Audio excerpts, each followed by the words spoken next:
Carolina State University Wood Products Extension, the host of the National Firewood Workshop 2021. This year we're being also hosted by the Tennessee Division of Forestry, and we're getting assisted here by the University of Tennessee with David Mercer, who's a forestry extension professor. He operates out of the Western Tennessee Resource and Education Center out of Jackson, Tennessee. Thank you for being with us, David. It's good to be here, Dr. Wyatt. We are focusing today on forest management, where the firewood really fits in. We have a surplus of wood that needs to come out, and we can have good economic gains in the local market. David, why don't you run through what you've put together with Adam Taylor there at the University of Tennessee? Okay.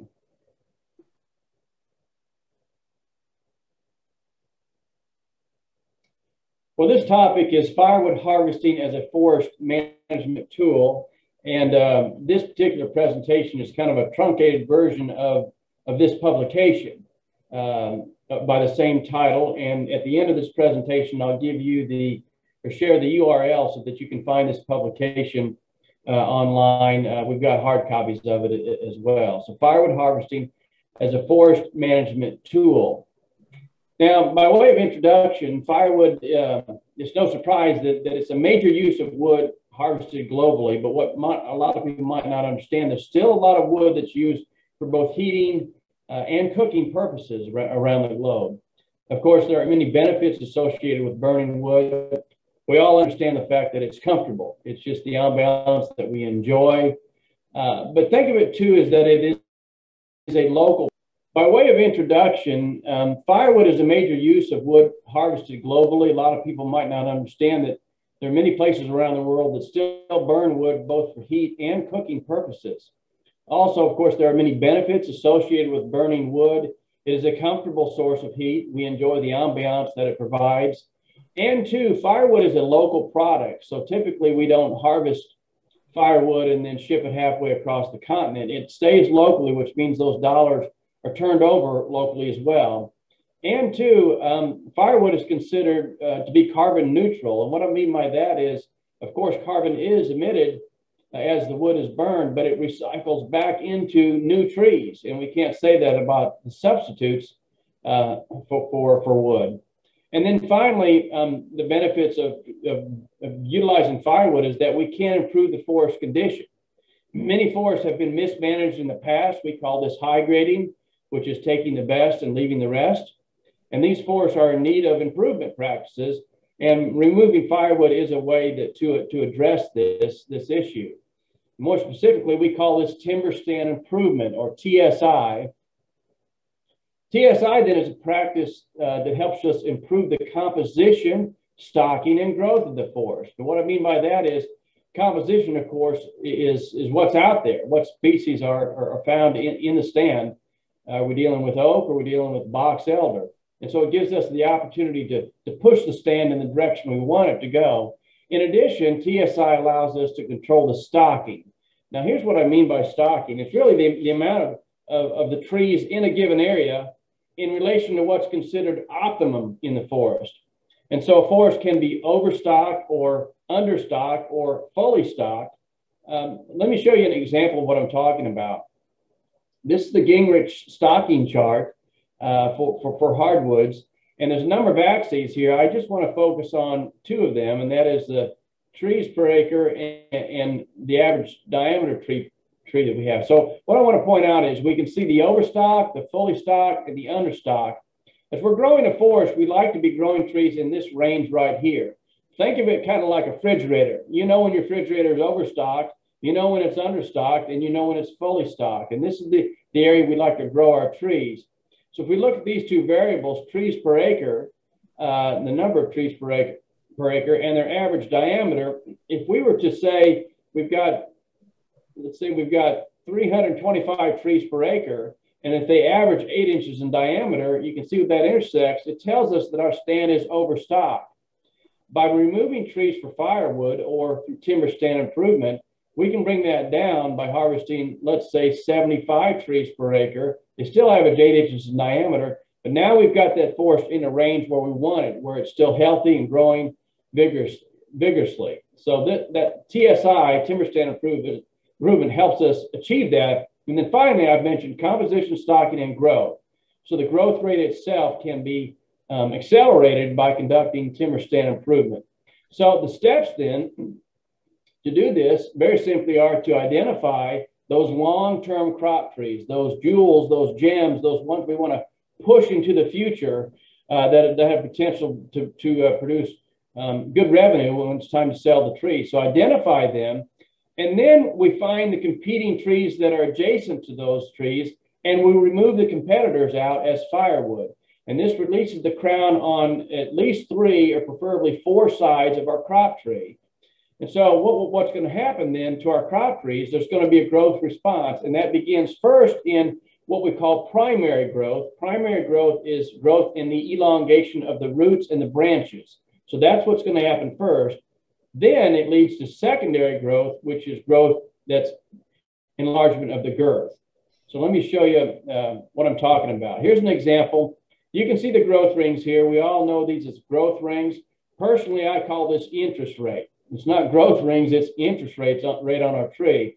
And you'll see this particular oak was very suppressed. These growth rings, well, the tree was going to die eventually if something didn't happen. And so in this case right here, the trees were removed for firewood around this crop tree, and look how accelerated it in growth until such time that it eventually begins to shut down again.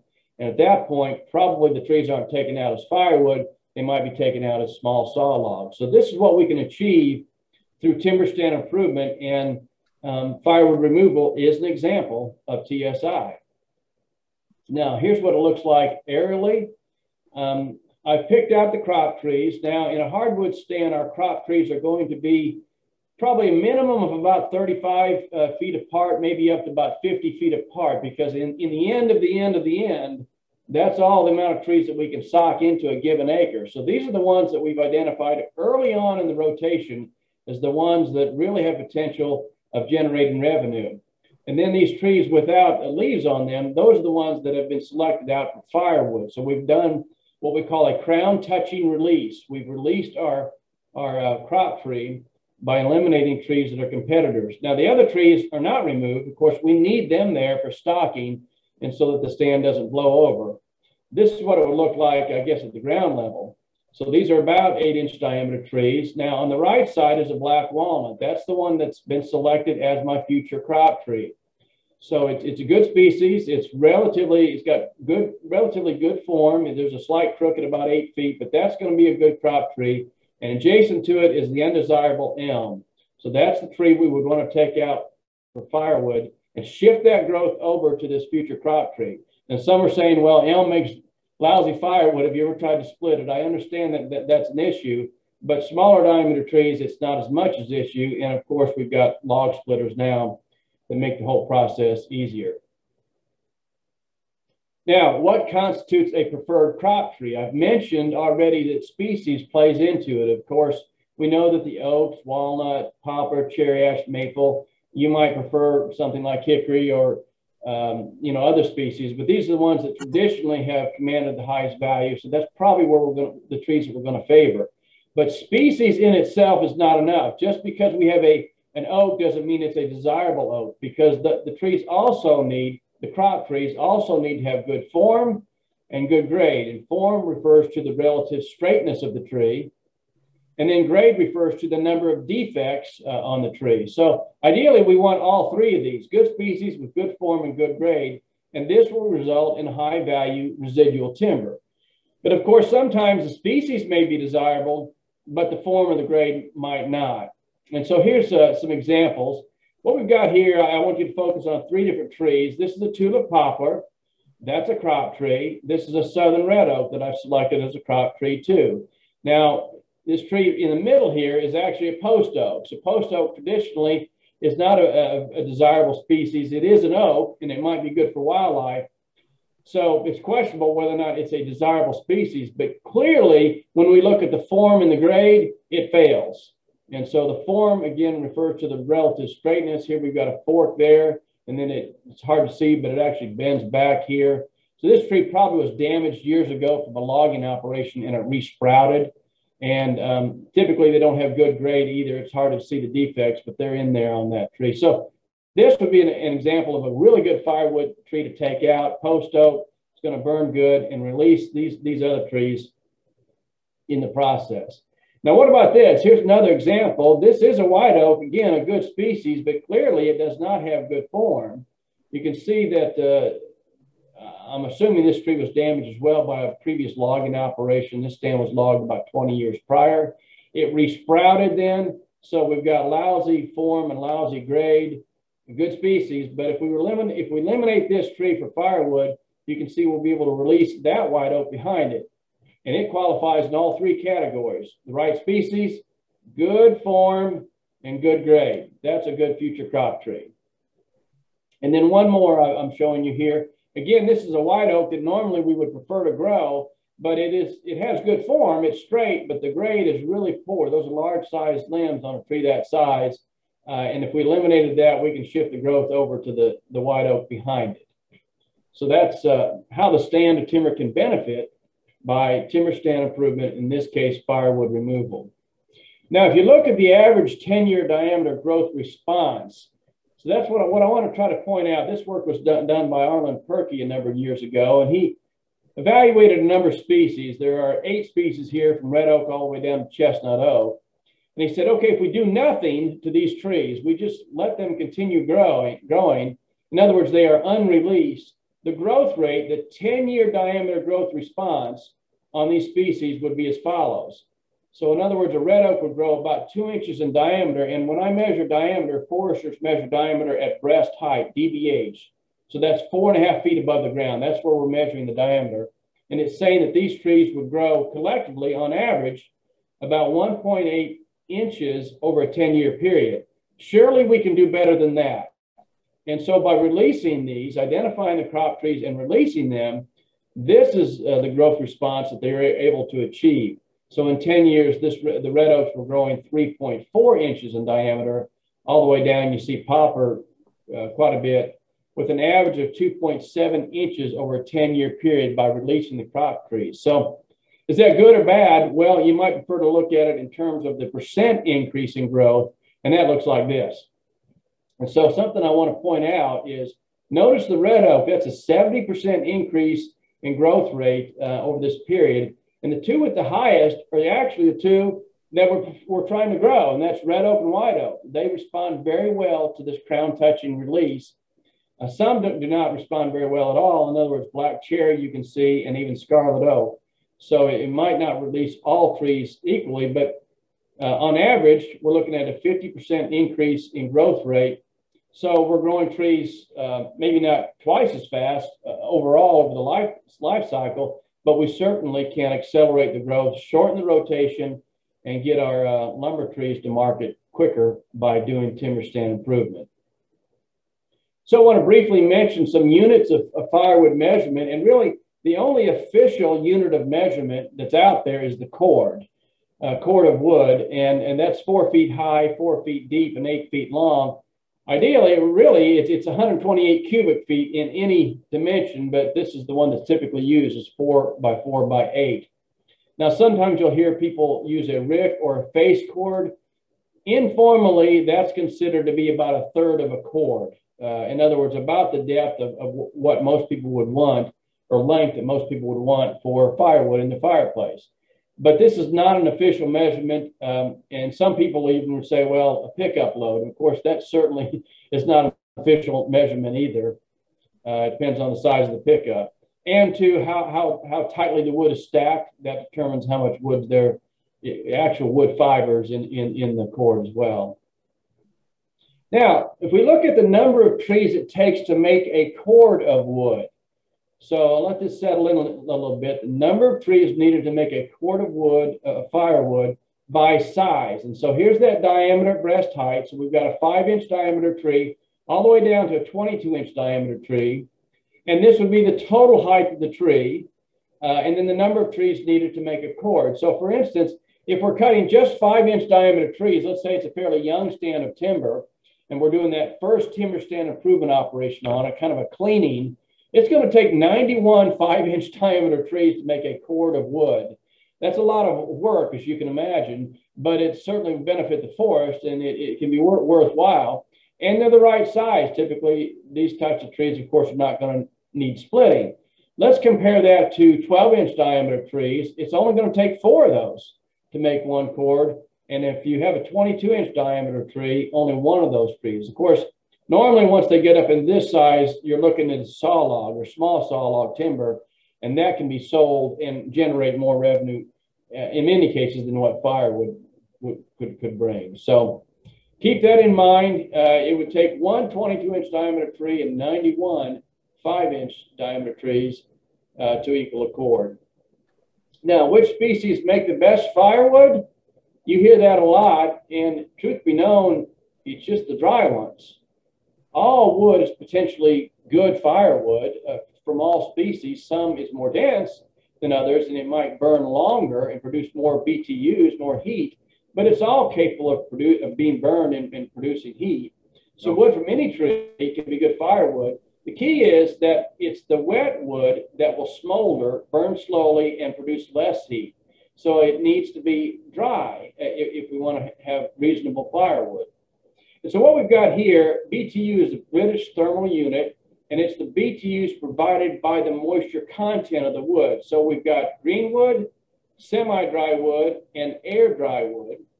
This is the moisture content that corresponds with that category. And notice the net BTUs provided by the wood based on the moisture content. So what I want to try to point out is that notice that green wood is 60% versus dry wood, air dry wood down to 20%. That same piece of stick will produce almost 3 times as much heat if it's air dried versus if it's wet or green. So keep that in mind. Now, a word or two on the ease of splitting. If you're in the firewood business, that's an important thing. Firewood dries quicker when it's been bucked up into shorter lengths and then split. The key to this is that straight grain wood splits easier, and so you probably know that certain species like ash, cherry, poplar, and generally oak do split easier. Some species have interlocking grain though, and they're difficult to split. So sweet gum, elm, hackberry are examples of those. And then of course knots sometimes make splitting more difficult regardless of the species if you've got to work around knots. Now, regarding the preparation of firewood, this is a situation that this tree was actually located just about 50 feet behind my house. It's an ash tree, a good firewood, nice and straight, makes good firewood. I was releasing something else around it. But the point I want to make here is that immediately it was bucked up, and then immediately it was split into firewood. And so this entire process from here to here, I can assure you it didn't take me a half hour to do. To cut that down, buck it up, and split that up went real well. It splits real easy while it's green like that. We've exposed that wood to more surfaces, so it's going to dry quicker and make good firewood in a short amount of time. So wood is easier to split when it's green. Now, regarding the preparation of firewood, some people call this drying or seasoning the wood. Drying is affected by the size of the pieces of wood, and so the smaller they are, it's going to dry quicker. And species can play into that, as well as temperature, humidity, and rainfall. The key is that when we've got more wood surface exposed, then it's going to dry quicker. In long lengths, obviously it's going to dry very slowly, if at all. And then wood cut and split in the spring, generally speaking, will be ready for burning by autumn. So roughly about 6 months is kind of the rule of thumb that we use. We do want it sheltered though. It doesn't have to, it can be fairly crude, but we like to have open on both sides so you have good airflow. And then I think important too, we want that to be on some kind of a permanent surface like pea gravel or perhaps a concrete slab so that moisture doesn't just sit there on that bottom tier of firewood. Here's a real life example. I'm just going to end with this. Here I was trying to release the red oak. This is a southern red oak. That's a cherry bark red oak and another southern red oak back there. And these 3 trees here, perhaps not the best firewood, but they were sweet gum, impeding the development of these crop trees. So this is kind of what it looks like, as crude as it might be, on the ground. And so these trees now are free to grow. You can expect increased growth rate, growth rings on those trees. So that kind of summarizes it. I do want to point out, I mentioned that, well, first, let's just say that this presentation is available on this website, on YouTube, that is. If you go to YouTube and Google Back Porch Forestry, you will see the presentation along with many others, but this one on firewood. But there's all kinds of forestry presentations on that YouTube site, Back Porch Forestry. And then this is the URL for the publication that I was referring to at the beginning. If you want to pick that up, print it off, we can even send you some hard copies if you'd like some. So that was developed in partnership with Dr. Adam Taylor, one of our other faculty members with the University of Tennessee. So, Dr. Wyatt, I'm catching my breath here, but that kind of concludes the presentation. Well, thank you very much. What you've shown is you greatly improve the forest by removing the trees. You use the chart to help reinforce how many trees you could remove. And then with your other table, you got an estimate of how much recovery that tree is going to make when after it gets released. That's right. Yeah, it's a win-win. Well, we certainly have plenty of trees in Tennessee and our other states. If we remove them, it improves the forest and it allows us to heat our homes and our hot water with our wood, plus our recreation uses. Well, the U.S. Forest Service has consistently showed that we have plenty of forest acres out there. In fact, we've gained millions of acres over the last 100 years, but it doesn't mean that they have all been managed properly through the years. And so there's lots of firewood trees that could be removed to improve these stands of timber, much like weeding your garden. Well, thank you very much for being with us today on the National Firewood Workshop. We're focused here on Tennessee and got great assistance from the University of Tennessee and the Tennessee Division of Forest, and thank you. You bet. Glad to help. Right. Bye-bye.